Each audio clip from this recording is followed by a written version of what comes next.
Oui, merci. C'est une intervention absolument pas sur le fond, mais sur la forme. Je voudrais rappeler quand même certains faits.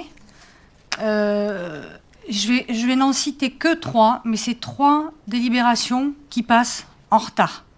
Celle-ci, donc on est le 28 mars, elle parle d'un forum qui a été réalisé les 25 et 26. La délibération 54 que nous allons voter tout à l'heure, c'est une délibération qui permet le versement d'une subvention de 22 000 € à l'association Grenoble Tennis au titre des frais d'organisation des trophées de la ville de Grenoble qui ont eu lieu du 6 au 13 février 2022. Je vous donne encore un autre exemple, la délibération 33 du conseil municipal du 8 novembre 2021 pour le paiement des droits de diffusion Ciné-Montagne et de la signature des contrats de cession de l'événement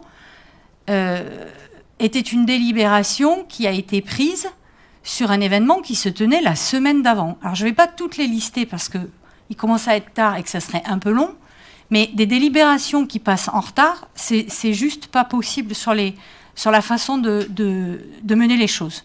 Je rappelle que sur le projet de délibération numéro 3, enfin la délibération numéro 3 que nous avons votée ce soir, sur la rénovation des gymnases Jouot et Malherbe, cette délibération a été déposée le jour de la commission émancipation à 9h52 sur l'espace élu, pour une commission qui se tenait à midi, et que les élus n'ont même pas été prévenus par email. C'est-à-dire qu'en fait, on a découvert en session qu'il y avait une délibération supplémentaire.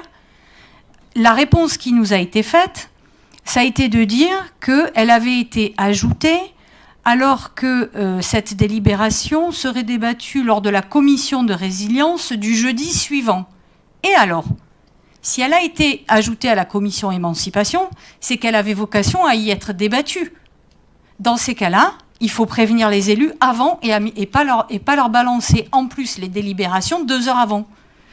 J'ajoute que Madame Chalas va être obligée ce soir de déposer une demande de modification du règlement intérieur du conseil municipal pour que les conseillers municipaux puissent obtenir l'ordre du jour et les documents au moins 5 jours ouvrés avant le conseil municipal pour qu'on puisse disposer d'un délai raisonnable pour pouvoir travailler. Alors honnêtement, c'est pas possible de faire comme ça. Nous aussi, on travaille, ok ? Et vous avez une fâcheuse tendance à ne pas respecter les règles et les délais. 1, vous mettez la ville en risque judiciaire parce que sur des délibérations qui sont votées après des événements, imaginez qu'il y ait un recours, vous perdez. Encore. 2, vous fragilisez les associations. Qu'est-ce qui se passe pour le tennis si la délibération est refusée ? Ok ? 3, vous allez me dire, c'est impossible. Vu que vous avez une majorité écrasante, elle rattrapera toujours vos erreurs. Sauf qu'une majorité écrasante ne vous exonère pas du respect de la loi, au contraire, elle vous oblige. Bref, c'est dangereux pour les associations, c'est irrespectueux pour les élus d'opposition et les citoyens, et en plus c'est illégal.